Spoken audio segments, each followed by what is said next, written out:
Միայն զորացությունը, եթե կանոնավորվի գործարարին չեք անել։ Հնարավոր է նաև ձևակերպվեն հոգևոր իշխանության կողմից, հաշվի առնելով, որ ի վերջո զարգացումները կարծես թե դեպի անկախելու ուղղությամբ են։ Միանշանակ մեր եկեղեցին մեր ժողովրդի հետ է եղել եւ դուք գիտեք Սամվել Սարգիսովիչը բոլոր ժամանակներում հավատարիմ է իր ազգային արժեքներին, իր ժողովրդի եւ իր պետականության շահերին, հակառակ ամեն տեսակի փորձության, որովհետեւ նա ստացել է այդպիսի կրթություն, դաստիարակություն, բոլորը գիտեք նա ում զավակն է, ովքեր են նրա ծնողները։ Եթե կանոնավորվեցին չեք համարում, որ Նիկոլ Փաշինյանը պատերազմ է սկսել եկեղեցու դեմ, եկեղեցու սպանսավորների դեմ, փորձում է ստուգել նրանց կուսակցության ուղղը խախտել են, թե ոչ, ինչ գնահատական ունեք սրա վերաբերյալ։ Ոչինչ չենք գնահատում, ոչինչ չենք ձևակերպում, մենք այստեղ ենք վկայելու մեր սերը, մեր հավատարմությունը,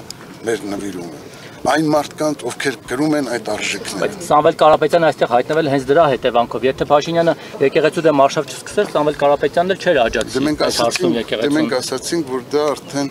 քաղաքական հետապնդումներ եւ նպատակ է հետապնդում։ Իսկ եկեղեցու դեմ ինչ եք ասում։ Կարող են տեսնել նաև ձեր այցի մեջ եւ խնդրում եմ բարձրացնեք ի վերջո ցանկացած հայ մեկով աշխատանքային կապ ունեցնության նաև եկեղեցու հետ չի կարող աջակցել, ինչու դատապարտելի եւ քրեորեն հետապնդելի դառնում եկեղեցու կողքին կանգնելը։ Ես այստեղ եմ նաև որ բերեմ, փոխանցեմ Ռուսաստանաբնակ 100,000-ավոր հայորդիների զորակցությունը։ Ռուսաստանի եւ Նոր Նախիջևանի հայոց թեմի բարեպաշտ հայորդիների աղոթական զորակցությունը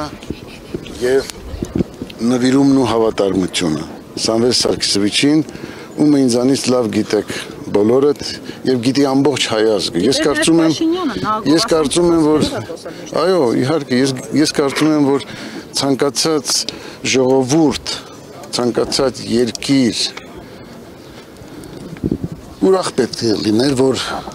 իր ազգը ունի նման զավակ, հայրենասեր,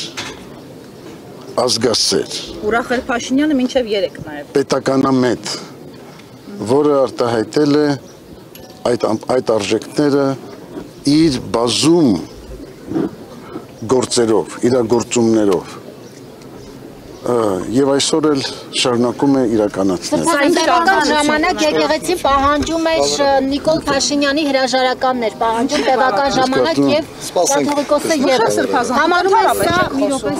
համարում են, որ ասում են եկեղեցին թող չխառնվեր քաղաքականությանը, մենք էլ չխառնվենք եկեղեցու ներքին կյանքը։ Այսօր էլ ասում են, որ չեք վիճակում իր ասածները որևիցե ձևով եւ ունի փաստեր, ապացույցներ, եթե կարող եք նաեւ դատի տալ։ Դա որակվում է արդյոք քաղաքական հայտարարություն։ Եկեղեցին բազմիցս իր հայտարարություններով արտահայտել է իր կեցվածքը, իր վերաբերմունքը, իր մոտեցումը ժողովրդի ազգի հայրենիքի պետության շահերին։ Եվ դա այդ հայտարարությունները գրված են, հրատարակված են քաղցրած։ Հիմա կրկնել իմաստը որն է։ Լավ, շարունակությունը դեպի ուր կգնա, ի վերջո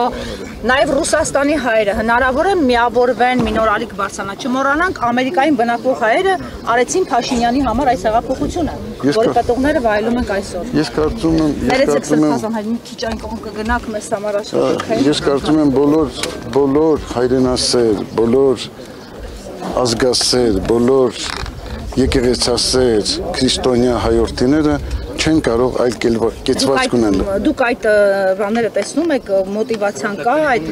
տրամադրվածությունը կա, որ միավորվեն, որովհետև մենք 18-ին տեսել ենք, թե ինչպես են դրսի հայերը շատ ավելի միավորված եղել, քան ներսում Հայաստանում։ Համոզված եմ։